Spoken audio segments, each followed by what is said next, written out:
Ya, Assalamualaikum warahmatullahi wabarakatuh. Selamat pagi, siang, maupun sore untuk rekan-rekan belajar semuanya. Kembali lagi dengan saya, Armas Jenugrahani, dan kali ini kita akan belajar materi selanjutnya pada mata pelajaran administrasi umum, yaitu bab 4 dengan judul Struktur Organisasi Lembaga. Nah, rekan-rekan semuanya, tentu tidak asing dengan kata organisasi. Nah, coba rekan-rekan semuanya ingat kembali beberapa waktu yang lalu. Ketika rekan-rekan belajar masih SMP mungkin, tentunya pernah mendengar kata organisasi ini, atau bahkan pernah ikut dalam sebuah organisasi. Organisasi intrasekolah, OSIS contohnya, atau ekstrakurikuler yang lain. Misalnya PMR, Palang Merah Remaja, atau yang lain ada Pramuka, atau PKS mungkin. Nanti kita akan belajar lebih jauh tentang struktur organisasinya.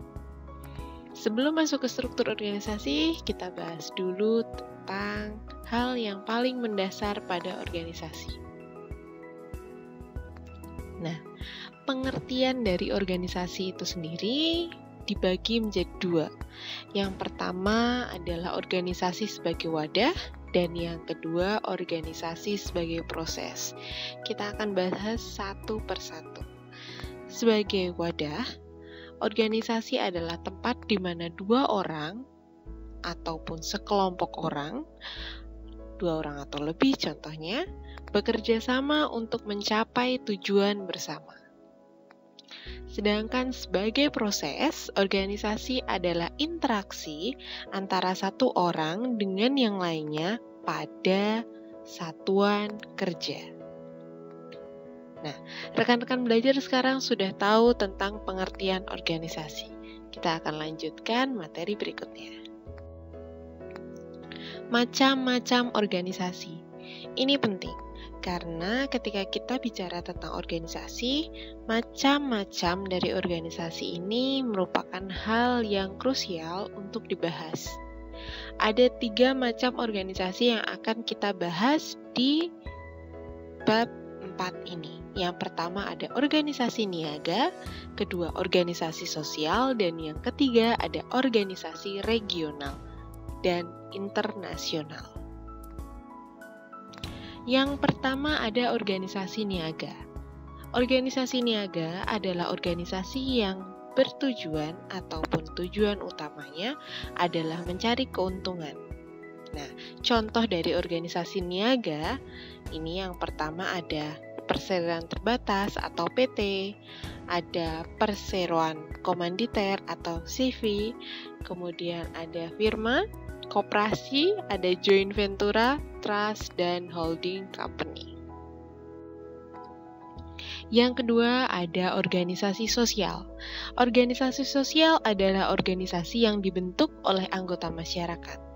Pada jalur pembentukannya, pada organisasi kemasyarakatan itu meliputi yang pertama ada keagamaan, profesi, kepemudaan, kemahasiswaan, kepartean, dan juga kekaryaan ataupun karya.